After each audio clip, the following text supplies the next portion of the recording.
Assalamualaikum warahmatullahi wabarakatuh. Minal aidin wal faidin. Mohon maaf lahir batin. Saya sekarang ini sedang di tempatnya Kepala ASDP ini, Pak Samosir, mau menginformasikan tentang situasi arus balik ya. Arus balik dari Tanjung Kalian dari Tanjung Apapi ke Tanjung Kalian. Ada beberapa informasi ini Pak yang perlu disampaikan kepada publik. Yang pertama tentang situasi jumlah kendaraan hari ini H+2 ya. H+, bagaimana Pak untuk situasi kendaraan hari ini sehingga nanti teman-teman yang dari Tanjung Api-Api bisa mempersiapkan. Oke. Untuk H+2 ini Bapak, jadi kita dihadiri oleh kurang lebihnya 330 kendaraan dalam satu hari ya. Kalau kita lihat kendaraan tertinggi yang pada saat itu mudik ke Bangka Pak, ya, itu jumlahnya 402 kendaraan Pak, dalam satu hari. Nah, ini kita prediksi akan terjadi di 3 hari ini ya, di Jumat, Sabtu, dan Minggu. Tapi tetap kemungkinan terjadinya di hari Sabtu. Kita akan dihadiri oleh kendaraan itu sejumlah kurang lebihnya 400. Nah, ini harapannya di hari Sabtu nanti kita bisa mempersiapkan segala sesuatunya untuk membuat keadaan itu tidak jauh dari keadaan tidak tertib ya. Mudah-mudahan tertib dan aman Pak. Nah, untuk situasi misalnya cadangan, apakah ada disiapkan kapal cepat untuk alternatif gitu? Oh ya, nah kemarin itu menarik Pak Kapolres. Jadi waktu mudik itu kita melihat kapal cepat itu penuh. Tiketnya itu 3 hari sebelum keberangkatan. Jadi banyak penumpang tuh beralih ke kapal feri. Kapal feri pun padat gitu ya. Jadi pada saat itu kita rapat dengan Pemda, ada Pak Wabub di situ dan Bapak juga sampaikan tuh bagaimana dengan yang di Sungsang gitu, ada rute lain gitu ya. Coba ditambah keberangkatannya. Dan ternyata pada saat itu kita diskusi, kita panggil teman-teman dari kapal cepat tersebut dan dilayani Pak. Dan lumayan pada saat itu ada dalam satu hari itu 90 orang yang diberangkatkan ke Sungsang. Jadi ada rute lain gitu. Sehingga kita pisah-pisah jadinya, kita sebar gitu. Tidak terjadi padatan di satu titik. Nah, mungkin di arus balik ini seperti itu juga Pak. Tapi keadaannya berbedanya kalau lihat data kita hanya kurang lebih 77% Pak dibandingkan dengan arus mudik kemarin. Yang kita terima itu, jadi mungkin lebih datanya itu dilihat lebih sedikit dibandingkan dengan waktu pada saat mudik.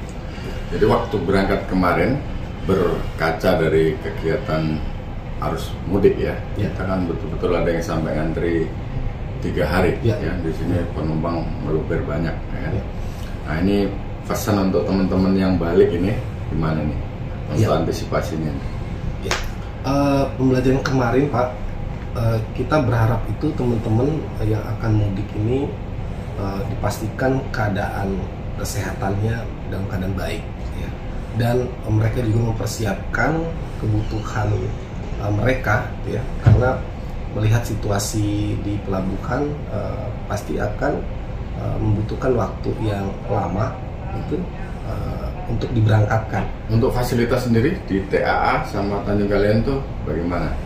Apakah ada buffer zone juga di sana? Ya, kemarin kami diundang Pak Kapolres untuk 2 hari kemarin ya, untuk memastikan bagaimana Tanjung Api-Api nanti dalam menghadapi arus balik ya Pak. Karena melihat di Tanjung Kalian seperti apa pada saat mudik. Jadi mereka mempersiapkan area buffer zone, ada Pak. Buffer zone ini menggunakan ada satu dermaga pelabuhan laut gitu. Jadi kurang lebihnya tidak jauh dari Tanjung Kalian. Nah, pada saat keadaan sangat padat, kendaraan itu diputar ke sana dulu Pak, ditampung di area. Fasilitasnya lengkap juga, ada WC, ada. Kebetulan kemarin karena di sana kan tempatnya jauh tuh. Iya betul ya, Pak. Betul, kemarin itu ternyata baru disampaikan oleh Pak Kepala Balai, telah koordinasi ya Pak, telah koordinasi dengan teman-teman daerah khususnya ke BPBD, harapannya untuk mendapatkan toilet portable itu Pak. Toilet portable. Jadi sampai sekarang belum? Nah itu belum tahu Pak terrealisasinya, karena ini 2 hari kemarin. Kita konfirmasi di sana. Ya. Itu pun hasil dari pemaparan materi kita kan Pak, yang kita sampaikan, karena ada titik kritis di mana teman-teman itu ada di tampungan, ada juga di jalan. Nah, bagaimana membuat mereka itu terfasilitasi dan dilayani, itu menjadi PR-nya gitu kan bersama. Terus untuk pelayanan tripnya, apakah sama waktu berangkat atau baliknya nih? Ya. Berapa trip tuh? Ya, kemungkinan Pak justru di arus balik maupun mudik dari arus balik ya pada kesempatan ini kemungkinan bisa dapat 14 trip. Ini trip yang maksimal Pak. Kemarin menurut BPTD telah melihat hasil dari evaluasi 10 hari terakhir pada saat arus mudik, ada memang beberapa hari itu yang sebenarnya harus bisa dioptimalkan lagi itu Pak, terkait dengan trip. Iya. Berarti tetap 24 jam ya? Tetap 24 jam Pak. Oke, tetap 24 jam. Terus kendalanya itu apa yang kira-kira terjadi di lapangan nanti? Ya, kalau di sisi Tanjung Api-Api mudah-mudahan bisa ya Pak, tapi memang kalau dari sisi lautnya di Tanjung Api-Api itu telah disampaikan ke kita bahwa mereka itu dihadapkan dengan pasang surut Pak. Pasang surut. Jadi hari Sabtu minggu ini itu pasang surut rendah. Sabtu 0,4 kemungkinan ya Pak, Minggu 0,5, sehingga pada saat itu ada waktu kurang lebih 2-4 jam itu tidak bisa disandari oleh kapal Pak, tidak melayani gitu, di siang hari. Yang kedua, di sana juga dihadapi dengan isi BBM Pak, bangker BBM, kapal pada saat mengisi itu tidak boleh melayani juga. Jadi ada waktu yang waktu banyak ya, yang tidak optimal untuk bongkar Pak. Loadingnya itu ya. Iya. Ada kendala udah, antisipasi. Terus saya mau sampaikan sedikit ini Pak kepada seluruh warga, terutama bos dan bos kantor lah ya. Jadi ada himbauan dari Pak Kapolri ya untuk yang memungkinkan work from home ya, nanti agar bosnya, kepala kantor, kepala pemerintahnya yang anak buahnya lagi cuti untuk seminggu ke depan ini work from home dulu. Iya. Supaya untuk antisipasi supaya nggak lama ngantri di pelabuhan, karena pengalaman kemarin sampai 3 hari ya, 3 hari di sini, apalagi di Tanjung Api-Api ya. Mungkin bisa sama 3 hari juga. Jadi untuk himbauan dari Pak Kapolri tersebut disampaikan tadi malam melalui media, untuk yang memungkinkan work from home, dia biar di rumahnya dulu, untuk biar bisa atur tuh kapan dia pulangnya untuk seminggu ke depan ya. Nanti setelah ini juga akan kami hubungi untuk bos-bos perusahaan ya, dengan Pak Bupati, kemudian kepala kantor yang lain, untuk memilih-milih mana anak buahnya yang bisa belum pulang dulu atau kerja dari kantor dulu, atau yang langsung. Kalau yang tenaga nakes dan lain sebagainya mesti pulang langsung tuh. Karena mau nyuntik nggak bisa work from home. Kemudian yang kerja langsung ya praktek itu tidak bisa work from home. Tapi yang untuk administrasi dan lain sebagainya mungkin bisa itu. Minggu depannya lagi baru ada kebijakan balik. Ini perlu disampaikan kepada